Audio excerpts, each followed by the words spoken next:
En tout cas, oui, là, ce soir, c'est notre séance de clôture de notre programmation de l'été.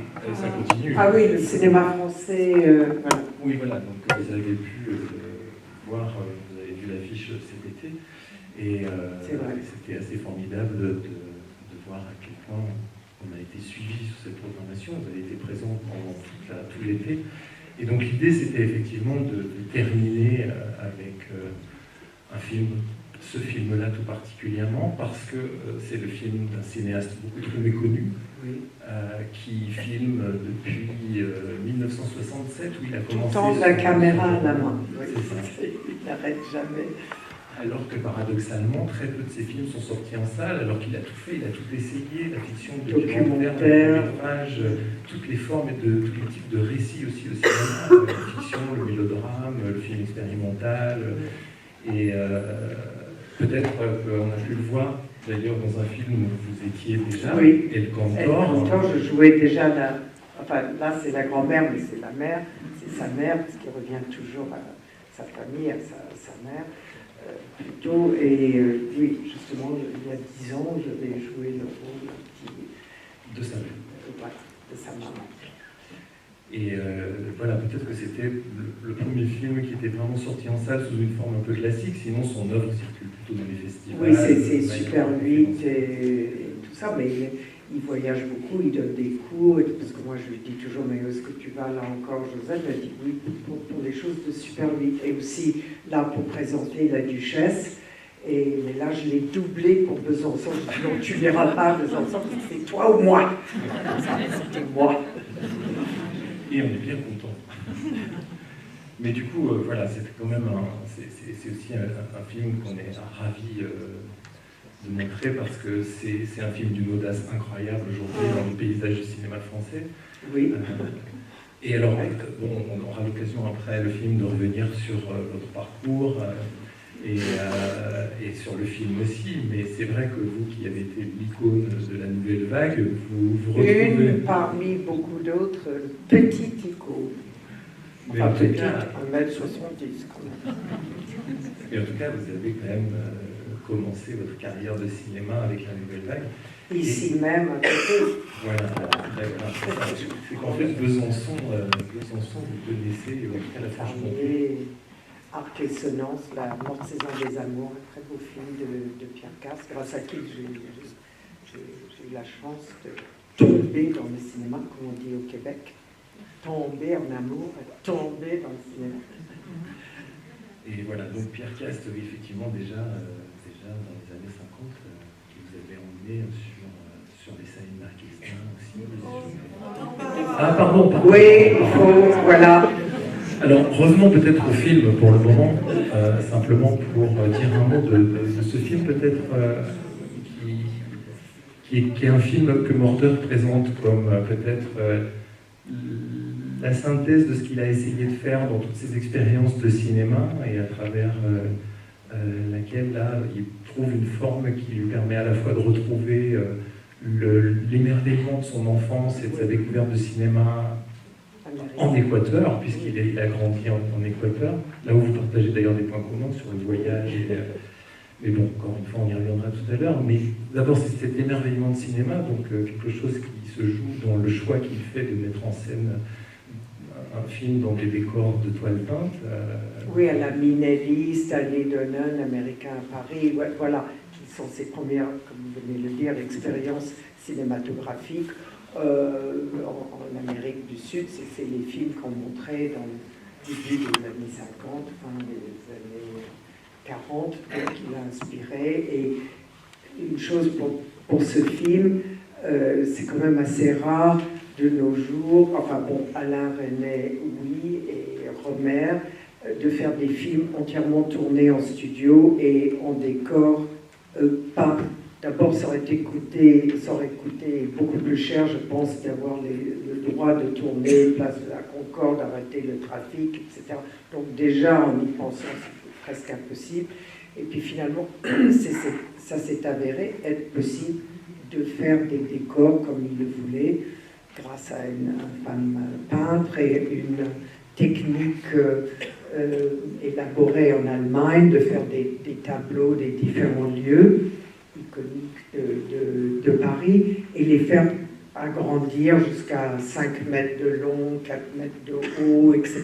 Et puis on joue devant, un peu comme au théâtre, c'est moitié cinéma, moitié théâtre. C'était très intéressant, il ne fallait pas trop reculer comme ça en disant « Oh !» comme ça, boum, parce que vous tomberez de la petite scène devant les décors. Donc il y avait certaines contraintes, les gens m'ont dit « Mais alors, c'était pas dit... » Non, non, et puis chaque contrainte, je pense que ce soit l'argent, que ce soit des décors de telle façon, ou l'extérieur, comme la nouvelle vague, chaque chose amène, entre guillemets, difficulté, amène une façon de l'appréhender, tourner autour et d'arriver à un résultat, on espère. Bon, après, c'est le public qui peut en juger, est-ce qu'ils peuvent rentrer dans une histoire qui n'est pas tournée en décor réel, etc., et être emporté un peu par cette originalité, cette magie, après,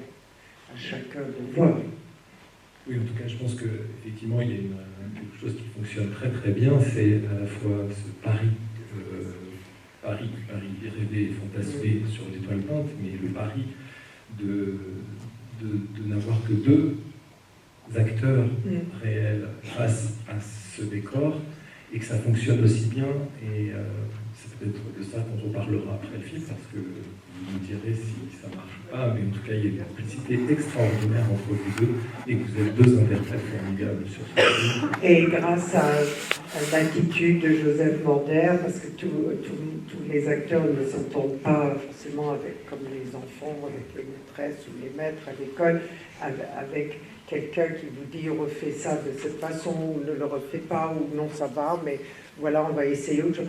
Il faut vraiment une complicité et une confiance. Moi, souvent, je suis quelqu'un qui n'a pas du tout confiance déjà en moi, comme ça, dans la vie, oui, je rigole et tout ça, je parle avec tout le monde dans la rue, mais c'est pas la même chose que de jouer devant une caméra et tout ça. Donc ça et comme j'aime beaucoup quand on aime la vie, on aime le cinéma, donc je n'aime pas beaucoup me voir sur l'écran parce que je suis habituée toujours à aller au cinéma, voir les autres jouer. Je ne pourrais pas supporter d'être avec vous dans la salle en train de me regarder là sur l'écran. C'est pas très gentil pour moi, je ne sais pas, enfin c'est comme ça. Non mais pour vous ça va bien se passer.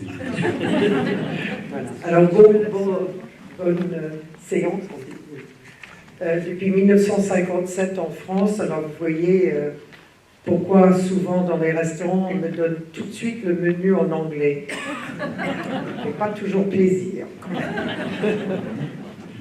Voilà. Mais à plus tard, et voilà, une projection.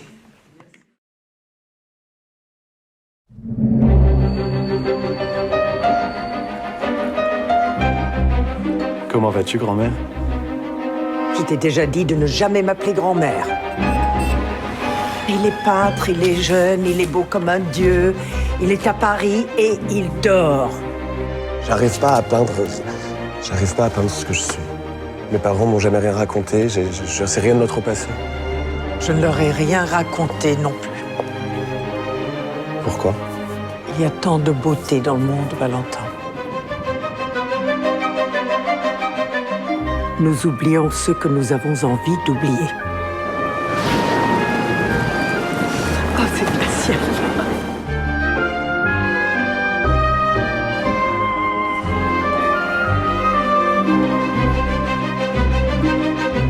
C'est ici que j'ai rencontré mon premier amour. C'était un garçon. Je crois que je l'aime toujours. Ça te gêne ? Et qu'est-ce que tu crois ? Que je ne sais rien de la vie ? Alors aide-moi. J'ai peur de la couleur, j'ai peur de la toile blanche. Je menais une vie clandestine. Je devais mentir pour aller au théâtre, mentir pour ne pas me faire attraper. C'était la guerre. C'était le ghetto. On n'a plus le droit de circuler dans la ville. Mais le pire, c'est l'indifférence.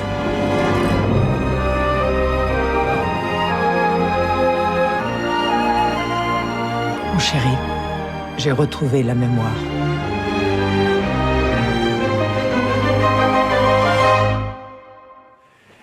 En tout tous les cas, moi j'aime beaucoup la musique. Il disait d'ailleurs, Joseph Mander, qu'il avait jusque-là travaillé avec un seul instrument à la fois sur chacun de ses films et que c'est la première fois qu'il travaille avec un orchestre. Avec un orchestre, oui, sûrement. Et qu'on sent bien qu'il y a quelque chose dans l'enjeu du film. Il y a l'étoile peinte, voilà, c'est déjà un risque énorme. Mais il y a aussi tout autour un travail qui est lié évidemment à votre interprétation, parce qu'elle est absolument fondamentale dans le film, sinon ça ne marche pas. Et il y a aussi tout le travail du chef opérateur à la lumière qui est extraordinaire. Très très bien, ce jeune chef opérateur absolument formidable. Et puis le travail du son, en effet. Oui. Et donc il y a le rapport entre à la fois ce que Mordor a travaillé sur ce qu'il recherchait au niveau de la peinture. Donc on sent bien qu'il y a énormément de références, d'étoiles classiques, mais en même temps il voulait créer quelque chose de très contemporain, un Paris qui serait à la fois le reflet comme ça de ces paysages inspirés de Minelli, mais aussi des grands peintres, et en même temps quelque chose qui fasse que vos personnages s'inscrivent sans être complètement décalés. Enfin, il y a quelque chose qui est étrange. Enfin, je trouve que hors du temps. Oui. Même s'il y a le temps très précis dont on parle de l'arrivée de la grand-mère, voilà, pour elle, c'était après évidemment tous ces camps de concentration dont elle a échappé grâce à soutien de son amie Eva et d'autres, ce qui était souvent le cas.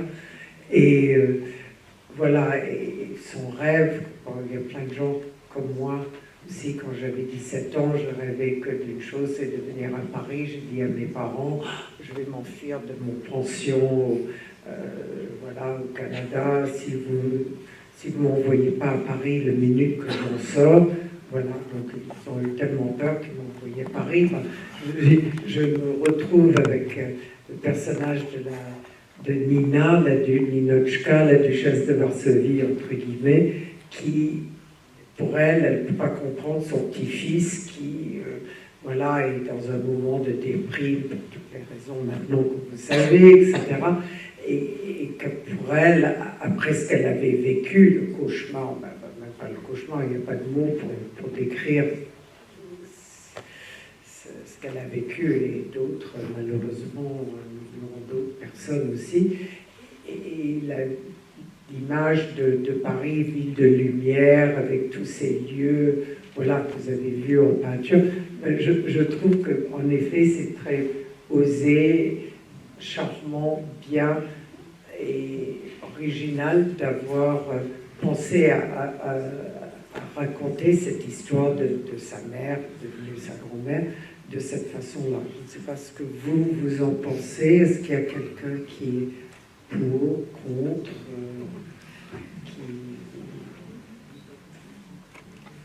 Je trouve, merci pour cette présence et ce film qui est très intéressant, dans la mesure où il joue aussi sur une tension qu'on retrouve dans les histoires du cinéma de Godard d'une manière tout à fait différente, mais quand Godard nous dit que le cinéma n'a pas empêché les camps, et là, le cinéaste part non pas d'un réel dont on nous parle toute la journée, mais d'images assez déréalisées, qui vont être en tension, qui vont devenir finalement comme un prétexte, où le texte des camps, sur fond noir, vous devenez un paysage, à vous toute seule, tout d'un coup, et cette fantomatique décor d'opérette du film, de ce côté de carton-pâte, qui est à la fois très ludique et en même temps qui donne le vertige, et qui donne un peu le vertige, parce que vous êtes en face d'un vide qu'il va falloir dire.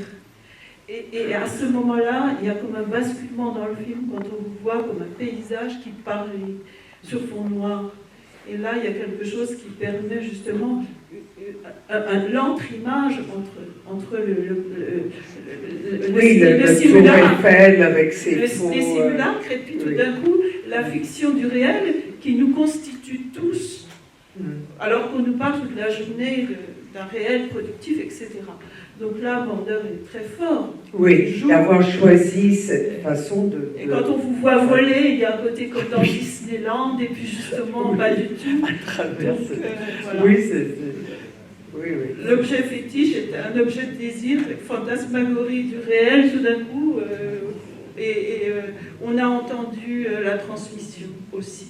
C'est très beau. Oui, la transmission entre la grand-mère qui passe à travers, comme vous voyez, la scène entre les parents et le fils, ça va pas.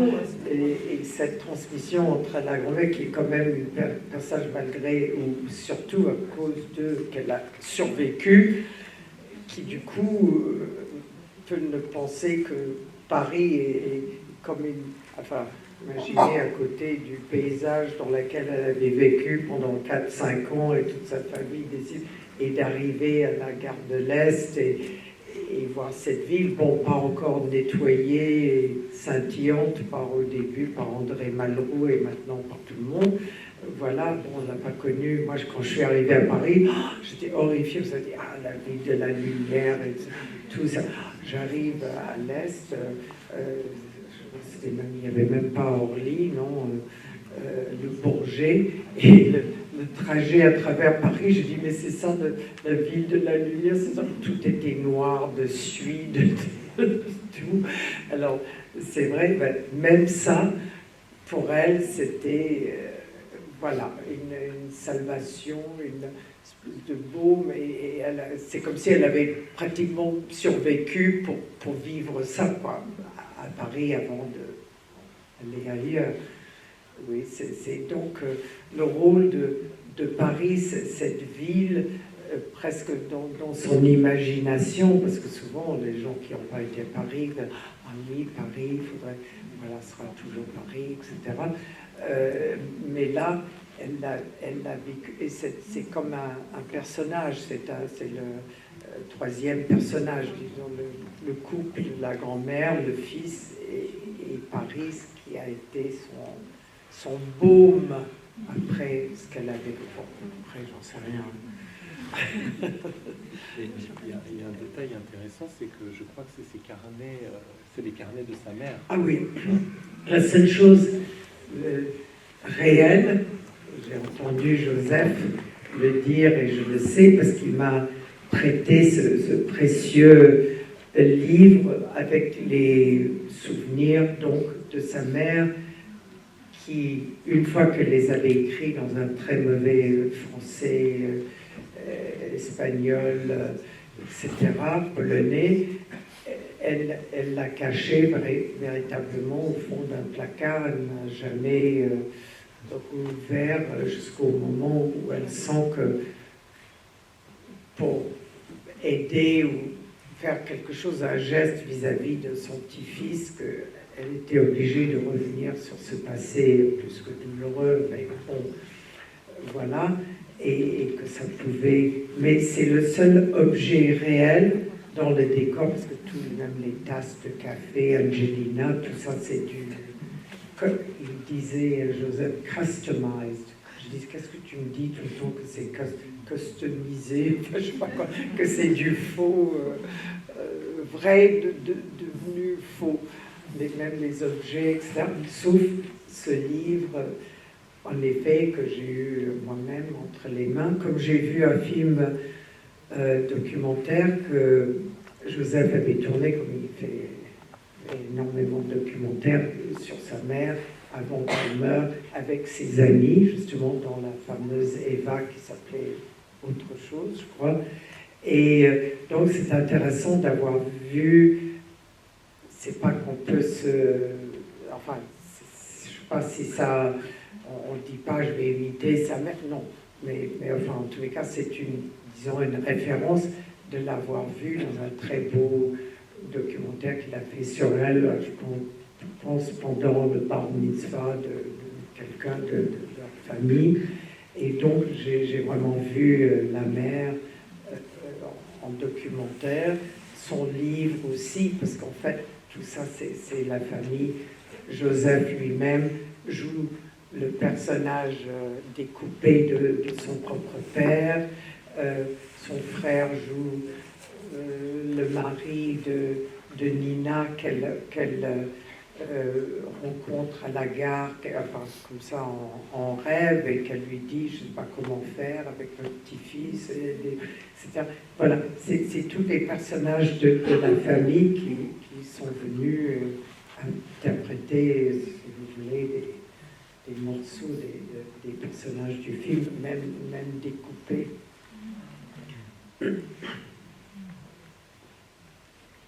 Bonsoir. Ça marche? Pour ma part, bon, l'émotion l'emporte d'abord, donc il n'est pas question d'analyser quoi que ce soit. Oui, c'est ça, oui. Voilà.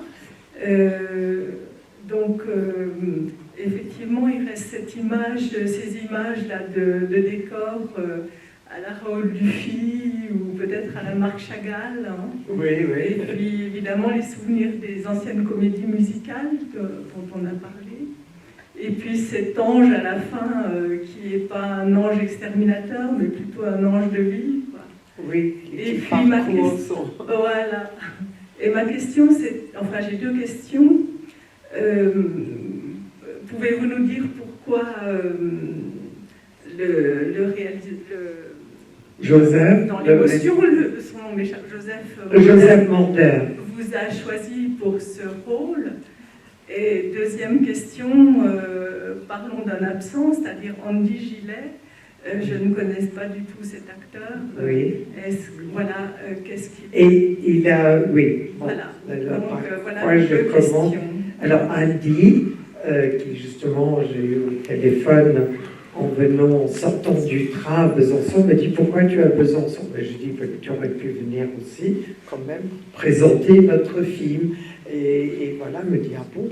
Je dis « Oui, voilà. » Et Andy était choisi comme, je ne sais jamais le nom, bien, le dernier film de Éric Rohmer, joue le rôle... Les Amours d'Astrée, c'est la... Oui, voilà, Les Amours d'Astrée.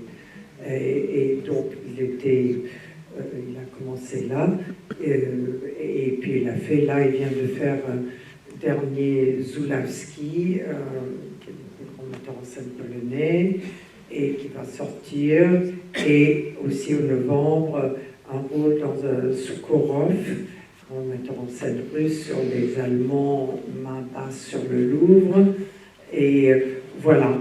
Et en tout cas, je me suis extrêmement bien entendue avec lui et avec le metteur en scène, parce que l'histoire de ce film, même si j'avais joué un petit rôle interprétant la mère de Joseph 10 ans avant dans El Cantor, moi j'ai pas un nom, on ne peut pas faire un film, je peux jouer un 18e rôle de dos à toute vitesse, mais pas plus, parce que je n'apporte pas de l'argent.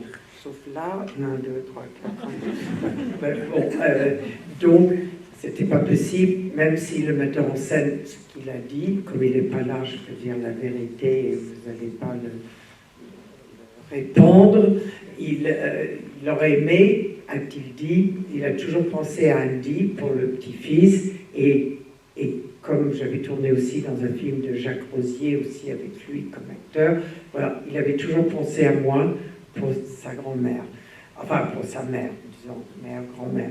Et voilà, mais bon, on ne peut pas monter un film avec moi, Alexandra Stewart et Andy Gillet, non. Et une histoire en plus comme ça, avec des décors, la Shoah, enfin, tout ça, non. Mais il avait contacté une de mes actrices vraiment préférées, et sûrement vous aussi, Jeanne Moreau, et qui l'a aidé à retravailler un petit peu, c'est pour ça que le film est dédié à elle, à Jeanne, réorganiser le scénario, si j'ai bien compris, et jusqu'à la dernière minute, c'est elle qui devait faire le rôle, ce que vous pouvez comprendre, de la grand-mère. Et le vendredi soir, l'assurance ou son assureur, enfin je ne sais pas qui, a dit non, elle ne peut pas, et elle-même a dit je ne crois pas que j'ai la force, parce que vous savez, pendant 28 jours, 30 jours, tous les jours, 4 heures du matin, jusqu'à 9 heures du soir. Il faut 3 heures pour aller au studio, 3 heures pour revenir et le temps, et être debout, parce qu'on n'est que deux, tout le temps. Il faut avoir une certaine force physique, enfin, je pense, enfin, vaguement. En tous les cas, elle, c'était pas possible. Pourtant, elle avait déjà les costumes, elle s'entendait très bien avec Joseph, qui est un homme absolument exquis. Et donc, le vendredi soir, jeudi, vendredi, impossible. Soit il fallait qu'ils détruisent tous les décors qui attendaient et qu'ils remettent ça à un autre moment, ça veut dire plus jamais, ou qu'ils trouvent quelqu'un qui, avec une certaine folie, accepte de faire ce rôle de vendredi, commencer lundi, surtout moi, bon, même si je m'exprime plus ou moins ok en français, mais pas admirablement, et apprendre des textes, c'est pas la même chose. En anglais, oui, j'arrive plus facilement qu'en français. Et donc, de vendredi à lundi matin, j'ai des amies comédiennes me dire « Ah, tu casses le métier, tu ne vas pas faire ça, mais personne ne peut faire ça, tu ne dois pas. » Mais ma fille m'a dit « Maman, pour toutes sortes de raisons, vas-y, maman. » Alors je l'ai écoutée.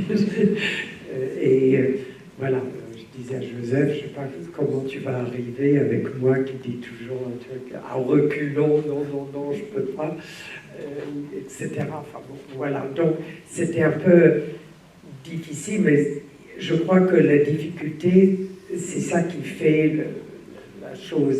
Ça aurait été une chose qu'on m'aurait proposée 6 mois avant, j'aurais travaillé avec 25 coachs, genre, je ne sais pas quoi. Peut-être, on ne sait pas. C'est dans la difficulté, dans la chose, il faut y aller, sinon tout tombe à l'eau, et c'est une histoire qui me tenait beaucoup à cœur, plus le fait que je connaissais Joseph, etc.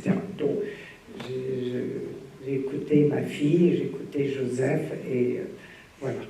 Et avec l'aide de Joseph et toute l'équipe qui était absolument formidable, et avec le soutien d'Andy Gillet, avec qui, vous savez, les acteurs ne s'entendent, comme tout le monde, dans tout le métier, on ne s'entend pas toujours forcément bien avec son voisin. On dit celle-là, elle ne sait même pas dire bien en français, enfin, dans le cas là, Joseph disait « C'est bien que tu te trompes, ça fait tout à fait le yiddish de ma maman. C'est parfait, c'est bien. » Donc ça, bon, ça allait. Mais Andy m'a énormément aidé, soutenu, et Joseph aussi, qui a une espèce de douceur et d'une chose pas du tout en train de juger « T'es pas Jeanne Moreau et tu ne le seras jamais. » Et voilà, évidemment. Enfin, lui, il dit quand même qu'il avait rêvé de recommencer à travailler avec vous. C'est vrai, mais bon, après... Et que par contre, vous ne pouvez pas vous empêcher de lui proposer, vous n'avez pas pu vous empêcher de lui proposer d'autres comédiens pour interpréter le rôle. Bah oui, j'ai sorti ma liste habituelle, tout le monde a un paquet que je sais par cœur. Oui, parce que ça, on va y revenir, parce que c'est ce qui marque notre histoire, votre parcours. J'ai une tendance au casting, moi. C'est vrai que toujours je dis, moi, bon, si on veut vraiment de moi absolument, bon, voilà, mais moi je vois, si j'étais le metteur en scène, telle personne, Emmanuel Rivard, Françoise Arnoul, Françoise Fabion, enfin je sors. Oui, moi je vous appelle en me disant, ah, c'est formidable, on va pouvoir venir présenter le film, vous ne voulez pas plutôt inviter Joseph Morder? Ben oui, parce que c'est lui qui a conçu et fait le film. Voilà, c'est un peu, on était invités tous les 4, la productrice qui a osé risquer de faire ce film, Joseph, moi-même et Andy, nous invités 12 jours, étrangement, le seul festival à laquelle ce film... Non, Jérusalem, quand même, on n'a jamais eu des nouvelles, on n'était pas invités. Je dis, enfin, je vais voir Jérusalem. Non. Mais Shanghai, 12 jours. On était invités. Et voilà. Donc, tout le monde a dit, c'est quand même étrange. Et il paraît que les 5 séances pour la Duchesse, avec des films de Mikhalkov, Konchalovsky, des Coréens, enfin tout ça, il y avait...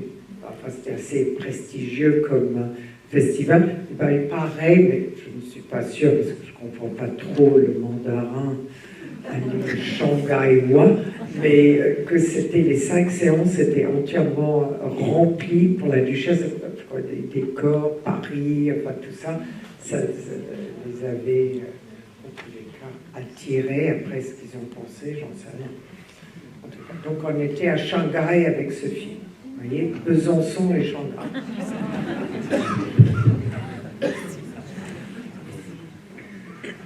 Oui, moi j'aimerais déjà vous dire le plaisir énorme que j'ai eu à voir ce film. Je l'ai vu 2 fois puisqu'on pensait que vous veniez hier. Mais c'est un plaisir de le revoir, de rentrer à chaque fois dans ce film-là. Je voulais vous poser 2 questions. Il y a d'une part la qualité de votre jeu, c'est-à-dire, pour moi, c'est un exploit d'arriver à garder un visage expressif comme le vôtre, dans des cadrages aussi difficiles, des plans si rapprochés, des grands plans, etc. Est-ce que vous pouvez nous dire comment, dans votre carrière, vous avez pu travailler, et si cette fois-ci c'est quelque chose de particulier, et comment vous avez fait? Alors ça, c'est un peu la première chose, sachant que, est-ce que vous étiez devant les décors, est-ce qu'il y avait quand même la musique ou les bruitages qui vous aidaient de manière... Oui, la musique. La musique, oui.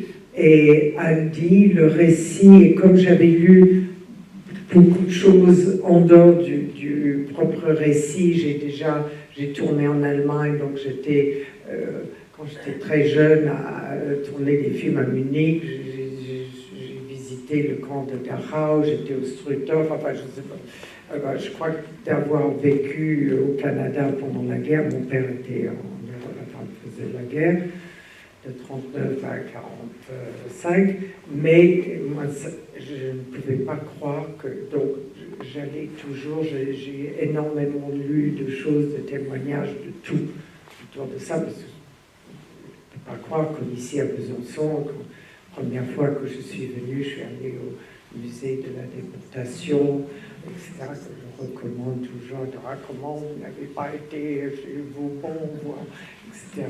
Bon. Et donc, c'est quelque chose, comme à tout le monde, je ne me mets pas à part là-dessus. Donc, c'est quelque chose dans laquelle je me suis penchée par mes lectures, n'ayant pas eu la chance d'avoir pas vécu ça, mais étant élevée un peu par des rescapés qui sont venus au Canada et qui se sont occupés de moi et qui m'ont parlé de ça, les Polonaises, etc. Donc, cette espèce de résonance dans la tête, semi-obsessionnelle, disons, pour quelqu'un qui n'a pas vécu ça et qui ne peut pas comprendre comment peut-on survivre à ça. Parce que les récits, on les connaît, etc.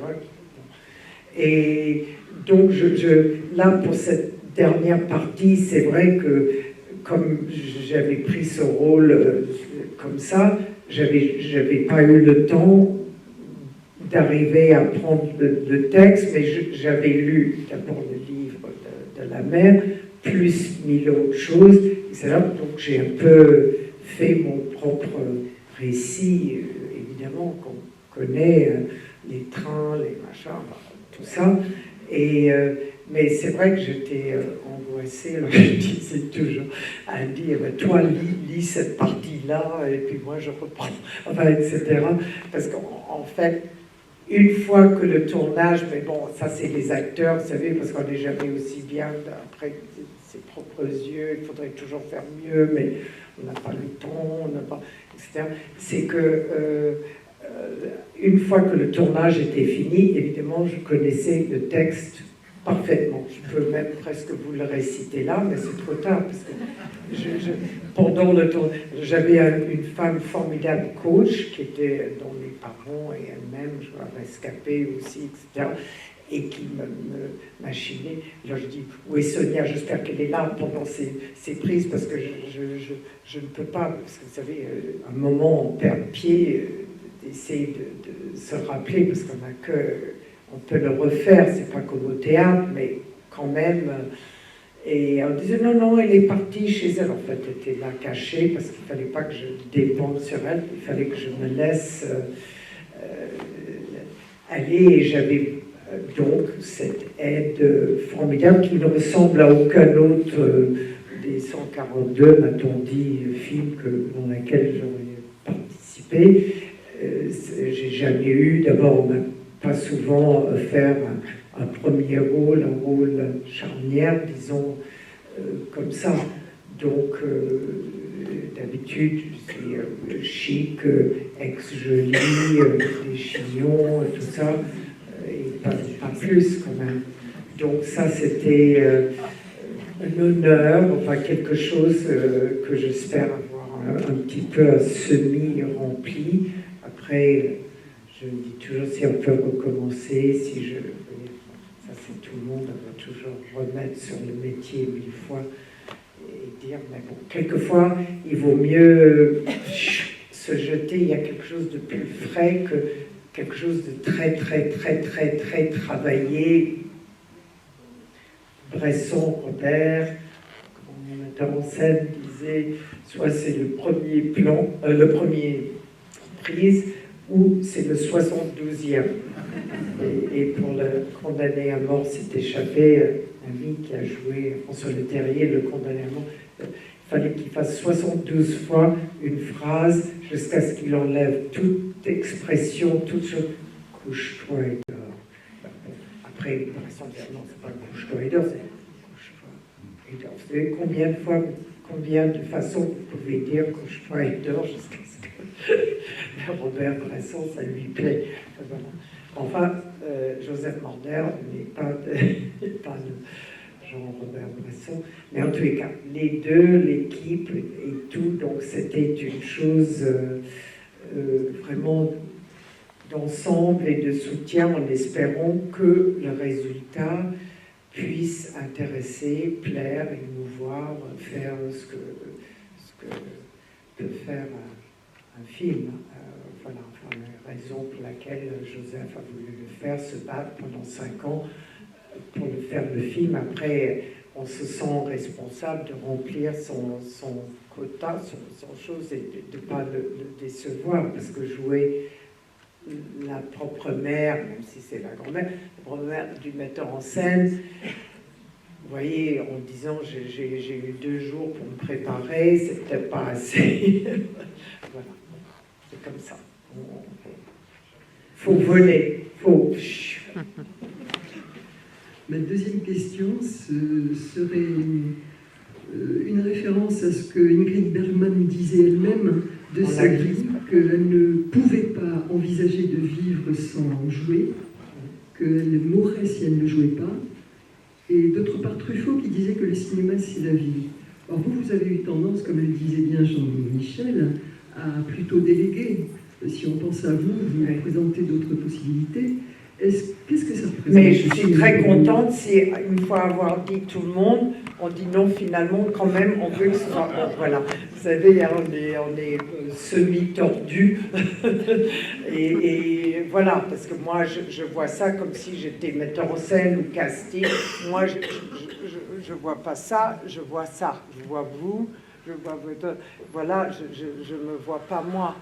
Donc moi, après, le metteur en scène, lui, il voit, il projette et lui, voilà, il choisit, c'est ça. Donc, je sais, ça c'est une chose peut-être protestante ou je ne sais pas quoi, un truc, voilà, il ne faut pas se lancer trop, je ne sais pas, c'était un complexe peut-être, mais c'est comme ça. Mais si on veut bien de moi à la fin, je dis bon, ben, vous l'avez bien voulu, me voilà. Mais en effet, c'est vraiment quelque chose qui traverse votre livre, donc, parce que du coup, on va parler de Mon bel âge, que vous avez sorti l'année dernière aux éditions L'Archipel. Vous le trouvez à la sortie, et si vous voulez en savoir plus, parce que je pense qu'on n'aura pas le temps de faire le tour de votre parcours absolument extraordinaire, mais pour reprendre ce que tu disais, c'est qu'effectivement, il semblerait quand même que le cinéma, c'est pas toute la vie, et qu'à travers le cinéma, il y a des rencontres, il y a des amitiés, il y a des découvertes extraordinaires, il y a des voyages, il y a quelque chose d'un rapport au monde qui est plus du côté de la vie que du côté de la scène ou de derrière. Non, ça on me le dit tout le temps, parce que c'est tout quand même à travers le cinéma. Je veux dire, comme je crois que je vous l'avais dit, faire un voyage sans que ce soit de but d'être jury dans un festival au fin fond de la Sibérie, en Inde, ou tourner un film à l'île de Pâques. Donc, pouvoir visiter en même temps, faire un petit truc à Cusco, au Pérou. Mais c'est à travers le cinéma. Je ne dis pas le cinéma c'est là, et aller voir le musée de Besançon quand c'est ouvert, le Bronzino. Voilà. Non, tout est attaché. Vous voyez, si je viens ici, c'est là, c'est ça. Plus aller dans la rue, regarder ici et ça. Vous voyez, mais c'est quand même la raison principale, c'est le cinéma, et je préfère tout voir avec un tournage à Bogota, en Colombie, découvrir la ville entre les journées de tournage, que de rester comme ça dans la chambre à regarder des feuilletons. Non. Et donc, moi, c'est plutôt à travers le cinéma, les rencontres des gens. C'est pour ça que j'accepte toujours des rôles de jury, parce qu'on retrouve soit des gens qu'on a connus ou des gens qu'on aime.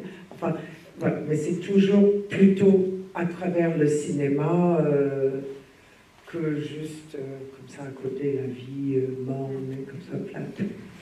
La vie passe par le cinéma. Le cinéma comme une manière de penser avec les fantômes, les spectres. Oui, absolument. Les Et spectres, ça oui. rend très vivant. Oui, tout à fait, parce qu'ils sont là, autour. Vous qui êtes psychanalyste. Non, j'ai eu un père Psychologue. qui était dans les camps aussi. Ah, Et je m'intéresse. d'ici, Les camps dont vous avez parlé. Oui. Dachau, Oui, Struthof. le Struthof, Voilà, Auschwitz, Junier, etc. Donc, il y a une sensibilité dans l'enfance, et puis la question de l'art est une question très, très importante. oui, Qui tout à fait. travaille beaucoup. Oui, absolument, parce que ce que disait le père, non, c'est Dostoïevski qui disait, mais ça n'a rien à voir avec tout ce qu'on vient de dire, peut-être, la beauté sauvera le monde.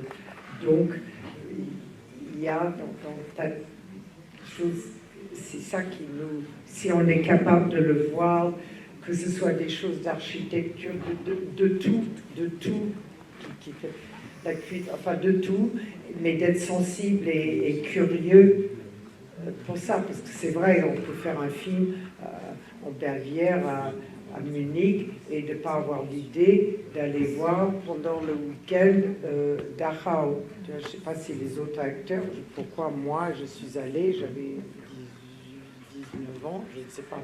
Je ne peux pas vous dire d'où même ça vient, cette propulsion toujours pour... Je sais pas, j'ai fait un film là en Arménie, alors ça aussi, je suis au musée de la défense. Ça n'arrête pas. Ici, vous voyez, il y a plein de gens que j'ai rencontrés dans les rues de Besançon. J'ai dit, vous avez visité le musée de la déportation? Je dis, déportation, le musée, là-haut, là, chez, comment il s'appelle, l'architecte, là? Non, mais moi je sais que c'est Vauban, mais eux, ils ne savent pas, même s'ils sont de... Moi, de Montréal, de la Bord à Plouf, je sais que c'est... Ça, voilà, je fais la supérieure. Bonjour Alexandra, je vous aime beaucoup. Je suis très impressionnée de vous parler parce que j'ai trouvé la composition extraordinaire. Je peux vous dire que je suis venue pour vous parce que je suis terrifiée par tout ce qui tourne autour de la Shoah. Je suis d'une sensibilité peut-être trop violente, donc moi, je voulais vous poser quelque chose. Déjà, bon, je vous félicite et je félicite le metteur en scène, c'est extraordinaire de nous captiver. Il n'y a pas de décor. Heureusement, il n'y a que vous. Non, mais des décors, je veux dire, il n'y a pas de ce qu'on voit habituellement. Voilà. Donc, oui, il n'y a pas, c'est pas une façon habituelle de faire des... Et pourtant, on ne voit pas le temps passer, on est vraiment dans l'histoire. Moi, je me demande comment vous avez réussi ce projet d'être comme ça à l'intérieur. On vous a posé des questions déjà à ce sujet. J'ai vu que vous étiez vraiment investi. Je n'aurais pas voulu voir une autre actrice que vous. Ah bon, merci. Merci beaucoup. Merci. Partage un peu les larmes et puis la colère. Parce que quand vous allez parler, on voit derrière ce noir, on a peur de ce que vous allez dire. Et on sait que ça va être terrible. Alors, la question, Ouais, je parce vais qu'on vous connaît poser aussi- malheureusement Oui. le triste. C'est triste. Ce qui m'a étonné quand même, c'est la réaction du jeune homme. Le metteur en scène, il a choisi exprès de faire ça dans la douceur parce qu'il n'est ni. Il a une réaction qui est. Je veux dire, je m'attendais à quelque chose de plus. Je veux dire, explosif comme réaction. On vous laisse parler beaucoup et la scène finale est très belle quand vous le prenez dans les bras. Oui, je dis, On mon sent qu'il y a nom une n'est émotion. pas Rachel. Est-ce que c'est ça, il a voulu aussi montrer qu'il y a un autre aspect, c'est des secrets de famille. Il y en a eu dans ma famille comme ça, beaucoup de morts. Oui. Voilà. Et quand j'étais petite, je sentais tout ça, et je l'ai su très après qu'il y avait 36 morts dans un bombardement. Donc là, je veux dire, quand on voit ça, effectivement, ça m'a parlé, parce que je me dis, il ne peut pas vivre, parce qu'il y a quelque chose Oui, dont on lui a pas parlé. qui sont et qui est là, mais qu'on ne lui a jamais dit textuellement, on ne lui a jamais dit, mon cher, voilà ce qui s'est passé, etc. Ce qui semble plus, ça va, enfin, plus on lit pratiquement que des récits des gens qui n'ont jamais dit, à part, bon, les grands récits de Primo Levi, de David Rousset, Le jour de notre mort, enfin bon, qui ont été publiés, mais beaucoup de gens n'ont pas parlé du tout, par honte, enfin bon, ça va rentrer là-dedans, on connaît les mécanismes, peut-être, mais en tous les cas, je pense que Joseph avait besoin, puisqu'il tourne toujours autour de ça d'une façon ou d'une autre, avait besoin de raconter ça et à sa façon. Alors le rôle d'Andy, le fait du personnage du petit-fils Valentin, qui soit homosexuel aussi, qui est un non-dit dans ce genre de famille, qui travaillait après la guerre pour justement être accepté, enfin, de tout ça. Et pour lui, avec la femme, genre de famille qu'il avait, enfin, ce qu'on voit dans le film, ce qu'on peut imaginer, ça devait être aussi, tout ça, ce sont plus ou moins des non-dits, parce qu'évidemment, on pouvait imaginer que cette femme polonaise qui a survécu, qu'elle a quand même passé par les camps et survécu, que le fils est homosexuel, peintre, etc. Vous voyez, c'est des non-dits, mais qu'on sait pas. Là, et à un moment donné, il se révèle. La grand-mère dit, oui, je savais bien, je sentais bien. Vous voyez, il y a une espèce de passage comme ça, de savoir, de sentiments, de choses qu'on n'a pas besoin toujours de dire, on n'a pas toujours besoin de mettre le point sur les i surtout, sauf à un moment où on sent de la part des gens impliqués, de famille, que ce soit de générations, que ce soit des autres, etc., qu'il faut là faire un effort sur soi-même de révéler quelque chose qu'on espérait voilà, garder comme ça, passé, survécu, etc. Mais il y a un moment, je ne sais pas, dans les histoires familiales, où il y a un moment qui vient que on doit passer par cet acte de révélation, etc., entre les gens de la famille, je suppose. Mais ce n'est pas toujours facile, parce que le monde secret qu'on garde, à laquelle on réfléchit, mais après on va de l'avant, on va à la pâtisserie la plus proche et on oublie. Et voilà. Donc là c'était une nécessité pour le jeune homme, le petit-fils, de vraiment forcer la porte, forcer la grand-mère de le dire, même si on pouvait imaginer qu'on savait de le dire. Donc, tac, parce qu'il n'a jamais entendu de ses parents exactement le récit, peut-être les gens lisaient moins les choses que certains sur les témoignages.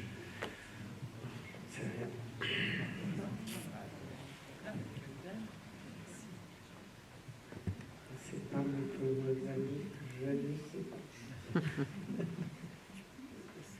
Et je suis très contente que, pour quelques personnes, que cette façon de raconter cette histoire, comme ça, presque d'amour entre la grand-mère et le petit-fils, avec ce secret de sa part à lui, de sa part à elle, vous a touché. Que si ça a fonctionné, cette façon un peu hybride, un peu différente de raconter les histoires de façon plus ou moins classique, que c'est un peu, voilà, que ça ne vous a pas ennuyé, que ça vous a touché, que ça vous... Voilà.